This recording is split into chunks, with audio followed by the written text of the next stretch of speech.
Everyone and welcome. You're watching Chai with Chaitanya. This is the place where I talk about books, movies, and fandom. And today I'm here to talk about Jay's Gay Agenda by Jason June. And please note that this is a non-spoiler review. So let's go.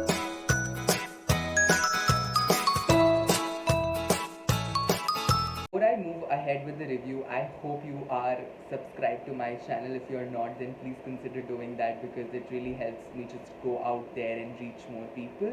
If you've already subscribed, then consider giving that like button a thumbs up.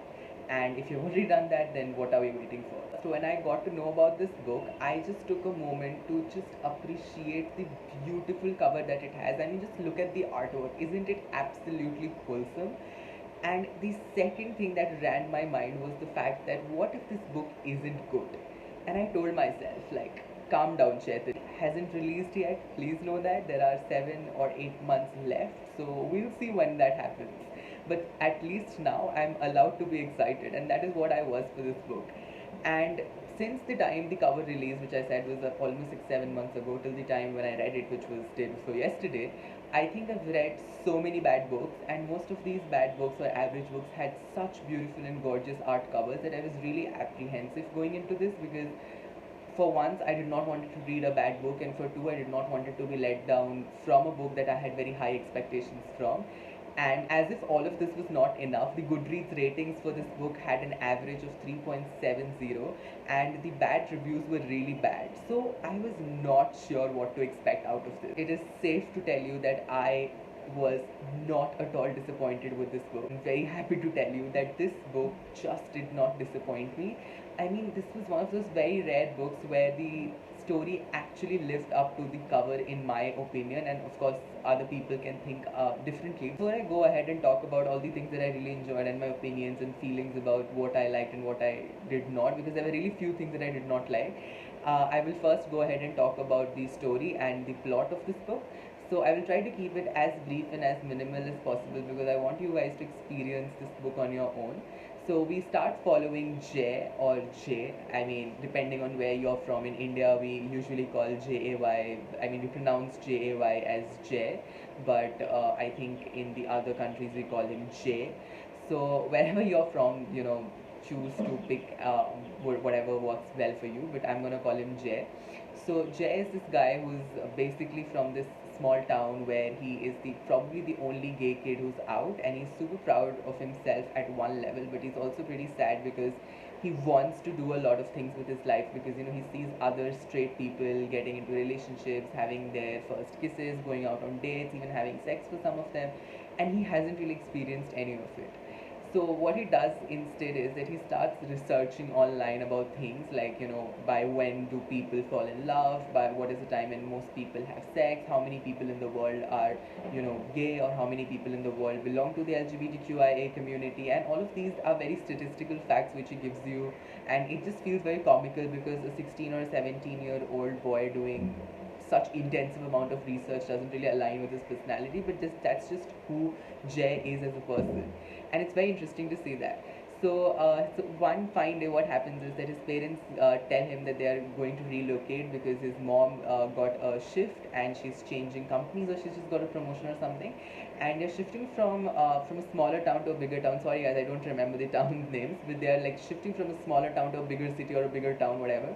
And this place is supposed to be like his dream come true because now he's going to meet a lot of gay kids and a lot of LGBTQIA people. And once he goes there, he happens because he gets to meet this very amazing friend Max, who's also queer, and he gets to see that his school has a lot of LGBTQIA kids. And earlier he thought that he just wanted to meet the gay guys, but now he sees that there are people who are trans, who are lesbian, who are just identifying all the acronyms that are there in the LGBTQIA+ plus community.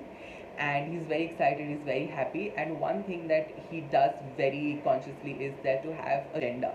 Now, agenda is basically like a bucket list or a checklist of things that he wants to do in his life, and which consists of, kissing a guy, holding hands and dancing and listening to Shawn Mendes while doing all of this, and just very cute, adorable, and funny stuff that you can expect from a 17-year-old who's bustling with testosterone energy. To say that a lot of these things come true, but not exactly in the ways that he would want to at this new place. More or less what the book is, and if I tell you anything more, it will potentially be a spoiler, so I'll just stop here now and I'm gonna go ahead and talk about all the things that I really enjoyed about it. The first things that I want to mention here is the voice of these characters, and specifically of Jay. I feel that a lot of stories and a lot of YA novels don't really get the voice of the characters right. And when I say voice, I mean the personality, the way in which they behave, their literal voice in the way they talk, the dialogues and everything, like just their overall, personality, the vibe that we get from it.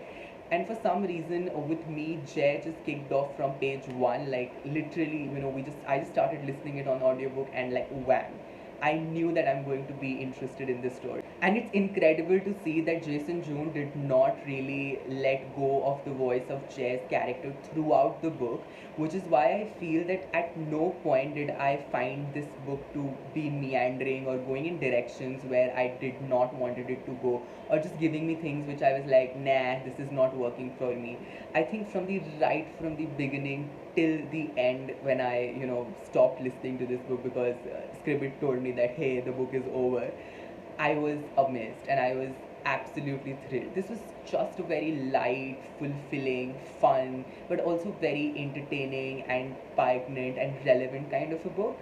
And a part of the reason why this book worked very well for me was the fact that I really like the characterizations done for each of these characters. And apart from the voice, I mean, that I already mentioned, I think that the character arc that is drawn for Jay, where he grows from this person who's really desperate to go out there and experience life at its fullest, and then understanding that all of these things might come at a cost and it can have consequences, and then realizing those consequences and becoming more human is a beautiful story of its own. And also that the side characters and the minor characters, which were a handful of them, they were very interesting and very unique in their own sense. And one of the key problems that I have with a lot of YA novels is that they cramp their books with too many side characters, and that is exactly what happened with Running with Lions, which I read this month, and I was very disappointed with it. I ended up giving it a 3 out of 5 stars, which is also why I think that I'm being decent. But anyway, we are not going there. So I don't like a lot of crowded novels with too many side characters, because I just feel that it tends to draw away from the main story. But in this case, it was very unique because every single side character just came in at the right moment. They had their own independent stories going on, where they had an identified aim, they had a conflict, they even had a resolution for most of these characters. And it was really interesting to see that how all of their stories kind of tied back into Jay's main plot that we were following. And I think that's truly a testament to writing. The third thing that I want to mention is the banter, the humor, and the angst that is there in the book. So I wouldn't really call this a very, very, very angsty book, because there isn't like a romance blossoming throughout, because Jay is basically exploring himself, and that is true because this book isn't about the romance. This is about exploration and about identity and about being who you are.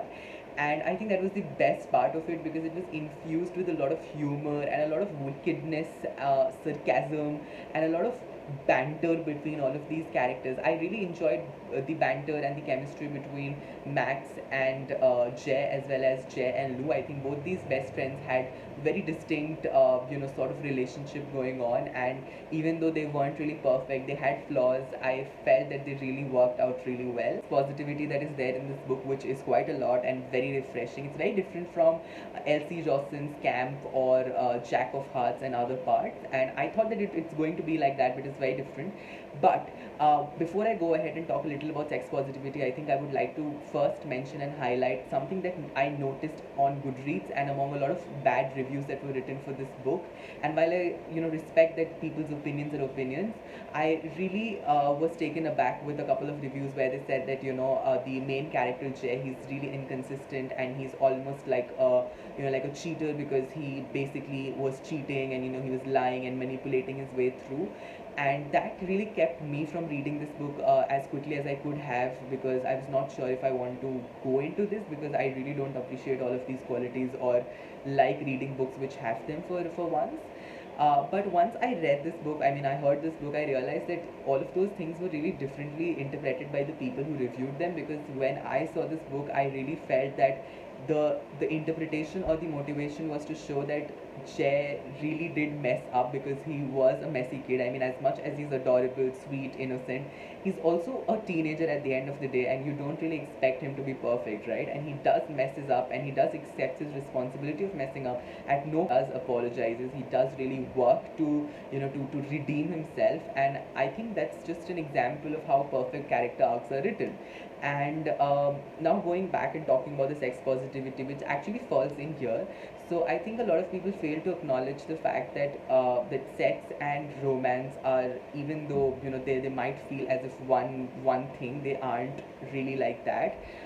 For a lot of people that I've met, romance and sex are very separate compartments, and they often don't intermingle until unless they really wanted to. But for people like me, it's very intermingled, and it's very difficult to to take out the sex from the romance. Like, I mean, I can't be a part of the hookup culture, because I know that I really do not appreciate, like, just being so intimate with someone that I know that I'm not going to know in the future, or I will not really see beyond that one time. And of course, there's no nothing bad if you are a part of the hookup culture, but I think this is where the reviews sort of went wrong with this book. And I just wanted to put it out there, because if somebody is expecting something depending on whatever they heard or whatever they read, then you guys should definitely keep that thing in mind. This, if I really had to talk about the negatives, I feel that there were certain flaws in the story which I could point out, and there were certain things that really made me wonder that, okay, why did it not work this way, or where was this, or where was that. But you know what, like with certain books, the negatives are really very small, or they aren't very significant in the ways which would make a lot of difference. And overall, the story was so fulfilling, it was so wholesome, it was so positive, that I actually sort of overlooked all of it, and I decided to go ahead and give this book a 5 on 5 stars.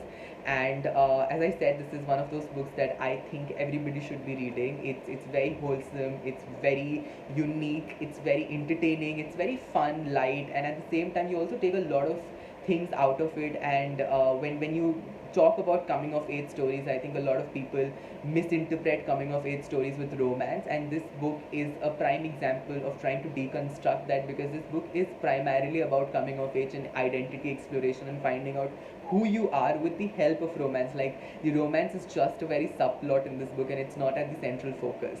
And I think that is what I truly enjoyed about this. I would really, really, really love to see a book 2 where I get to see what happens with Jay and his love interest, which of course I will not reveal here. But I would love to see them both and see how Jay is able to traverse his life forward. On Goodreads there is a Jay Gaze Agenda 2. I'm not sure if that's official, if somebody's just creating some sort of hoax, but I hope that comes true.